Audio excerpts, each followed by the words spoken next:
Russian reservists are suffering heavy casualties because they are being forced to dig trench systems while under artillery fire and sent on frontal assaults against fortified Ukrainian positions, British intelligence has claimed. The recent deaths around two key towns in the Luhansk and Donetsk regions came amid an uptick in fighting in the east and heavy Russian shelling of Kherson, the southern city it abandoned earlier this month. 10 people were killed and 54 injured in overnight barrages that targeted residential areas of the city, local authorities said. Footage from the scene of one attack showed shell-shocked and bleeding civilians making their way through the rubble of a ruined building. The victims included a 62-year-old woman who was killed by a head wound and her husband died later in the hospital from internal bleeding. Russia has kept artillery on the left bank of the Dnipro River to pound the city despite sending soldiers freed up by the retreat, including the remnants of its elite airborne brigades, to reinforce the Donbass front lines. Fighting there is believed to have been particularly costly for conscripts enlisted after Vladimir Putin's mobilization decree in September. Mobilized reservists have highly likely experienced particularly heavy casualties after being committed to dig ambitious trench systems while under artillery fire around the Luhansk Oblast town of Svatov, the Ministry of Defense said in its daily intelligence update on Friday. It added that it was highly likely. Many are being compelled to serve with serious, chronic health conditions, while others have been killed in large numbers in frontal assaults into well-established Ukrainian defensive zones around the town of Bakhmut. Svatov is a key junction on a supply line for Russian forces in the Luhansk and Donetsk regions. Ukrainian forces have been advancing on it since they pushed the Russians out of the neighboring Kharkiv region in September. Pro-Russian Telegram channels on Friday claimed a small counterattack had succeeded in taking the village of Novoselivsky, 10 miles northwest of the Svatov. The claim could not immediately be confirmed. Bakhmut, about 56 miles to the south, is one of the largest towns in the Donetsk region still under Ukrainian control. Russian forces reached the edge of the city in late summer but repeated assaults on the town and surrounding villages in the months since have failed. A renewed assault was reported on Thursday and Friday.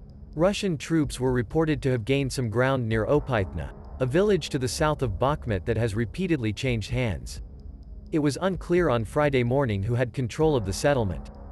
Vitaly Klitschko, Kyiv's mayor, said half the city's residents were still without electricity on Friday morning, 2 days after the latest wave of Russian strikes on the country's energy infrastructure.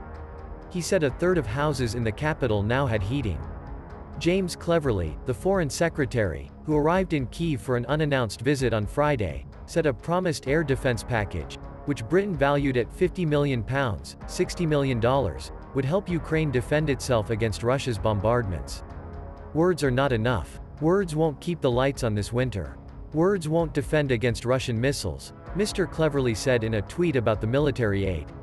The package includes radar and other technology to counter the Iran-supplied exploding drones that Russia has used against Ukrainian targets, especially the power grid.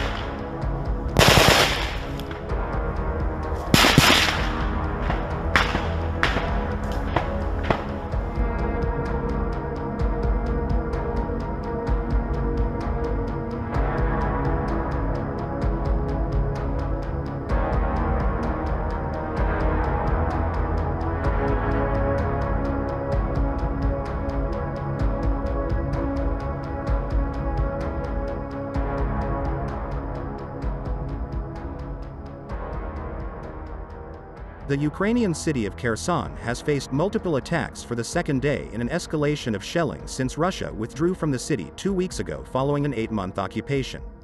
Ukrainian officials said Russia continued to bombard Kherson on Friday and that at least 10 people were killed in the previous day's attacks. Yaroslav Yanushevich, governor of the Kherson region, said on Telegram the region was shelled 54 times on Thursday. The Russians targeted private and apartment buildings, a shipyard, a building on the school grounds, and gas pipes, Yanushevich said.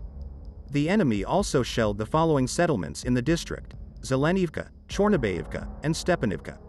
Yanushevich added that 10 residents were killed and 54 others injured in the bombardment.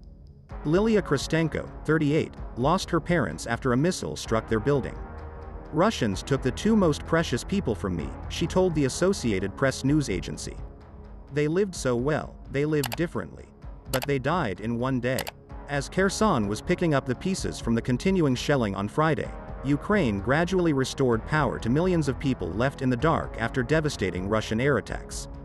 The country's 4 nuclear power plants were reconnected to the national grid after completely losing off-site power earlier this week, the International Atomic Energy Agency, IAEA, said on Friday. Ukrainian national power grid operator Ukrenergo said that as of 7 p.m. local time, 1700 Greenwich Mean Time, 30% of electricity supplies were still out and asked people to cut back on their energy use. Phased restoration of the power system is continuing. Repairs crews are working around the clock, it said in a statement on Telegram.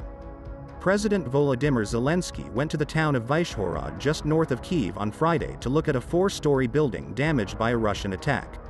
He also visited one of the many emergency centers that have been set up to provide heat, water, electricity and mobile communications.